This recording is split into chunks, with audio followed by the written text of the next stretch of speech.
You touched something real, something that made you feel connected and held. And then you came home, and it was gone. And the worst part wasn't losing it. The worst part was not understanding why you couldn't keep it. Here's what happens if you never figure this out. You keep collecting peak moments, the trip, the meditation, the retreat, the conversation that cracks something open. And every time there is a window of warmth. But then it closes. You come back to the same room, the same ceiling, the same hum of your own thoughts. And slowly, without noticing it, you start to wonder if those moments were even real.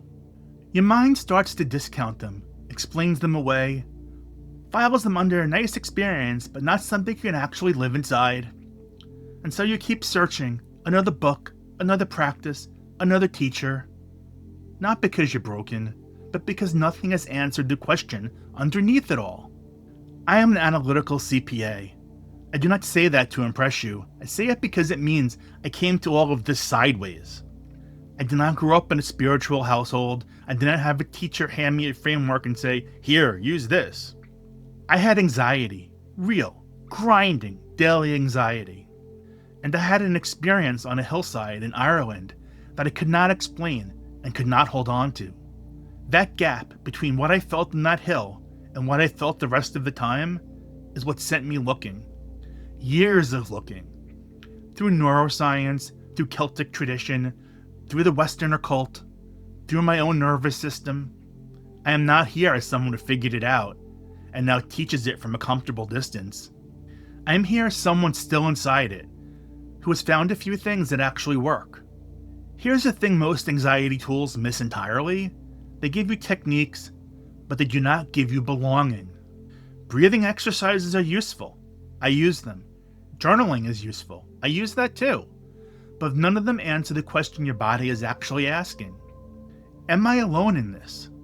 That's the real question underneath the anxiety. Not how do I calm down, not how do I think better. Am I alone? When the answer feels like yes, your system keeps spinning. The techniques give you a moment of relief, and then the spin comes back. Because the spin is not a thinking problem. It is a belonging problem. The ancient Celts understood something that most modern anxiety tools do not. They did not see the world as a collection of objects. They saw it as a community of presences. Every mountain, every river, every tree, considered conscious, not as a metaphor, literally. This is called animism. And it matters for your anxiety because when you treat the world as alive, you're no longer alone in it. The oak tree becomes a neighbor. The wind becomes a voice. You are not isolated inside your own skull anymore. You're part of something that responds. Now, here is the deeper pattern. There's a part of your brain that switches on when you are not focused on a task. It wanders. It replays conversations. It runs worst-case scenarios. It catastrophizes. Neuroscientists call it the default mode network. You can just call it the spin. That's what I do. Here's the key finding. When researchers studied nearly 40,000 people, they found one thing that reliably made the spin worse. Perceived isolation. Not being literally alone. You can be in a crowded room and feel it. You can be with people you love and still feel it. It is a felt sense of being cut off, separate, outside the circle of things.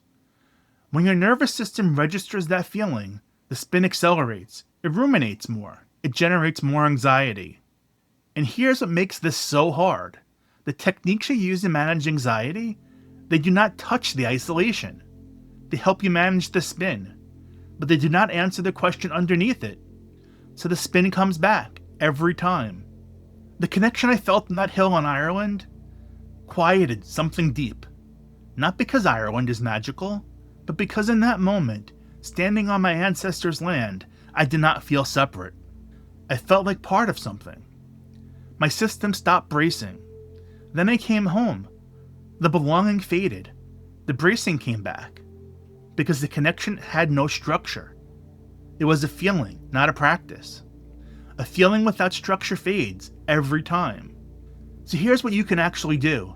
Today. Right now if you want. This is not a technique for calming down. It is a practice for answering the question your system is actually asking. Go outside or sit by a window, wherever you are. Find something alive, a tree, a plant, the sky, moving water if you have it, grass, anything not made by human hands. Look at it, not at your phone, not at a screen, at the thing itself. Now, do one thing. Treat it like it's aware of you. Not metaphorically, not pretend it's aware of you. Literally act as if the thing you're looking at has some form of presence. You do not have to believe it, you just have to act as if. Acknowledge it. A nod, a quiet word, even just a shift in how you hold your attention from I am looking at an object to I'm in the presence of something. That's the whole practice. Now, notice what happens in your chest, your shoulders. Notice if the spin slows, even slightly. You're not performing a ritual. You're not becoming a different kind of person. You're answering the question. And the answer is, no, you're not alone. W.B. Yeats did this. He was both a Celtic animist and practicing occultist. The animism gave him the relationship. The structure gave him the tools to participate in that relationship with intention. Together, they stabilized his inner world. That combination, relationship plus intentional action, is available to you too. When you do this consistently, something quiet starts to shift. Not dramatically, not all at once. Your system stops feeling like it's sealed inside itself. The spin still comes, but it has less room to accelerate. Because the question underneath it, am I alone in this, is getting answered more often. The world starts to feel like it is on your side. Not in a magical way. In the way that a room full of people you know feels different from a room full of strangers. Your body knows the difference. The anxiety doesn't disappear. That's not what this is about. But it stops being the default state. It starts to be something that moves through you, rather than something you live inside of. And the connection you touch on a hill in Ireland, or in a garden, or sitting next to a tree in a park in the middle of a city, it stops fading so fast.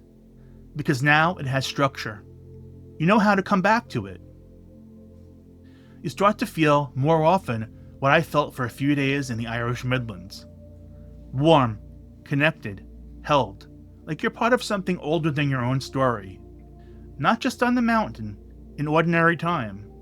Here's the question I want you to sit with today. When was the last time the world felt like it knew you were there? If you want to go deeper with this kind of work, check the description. I keep my current offerings there. The things that actually help you work with your mind in a real, grounded way.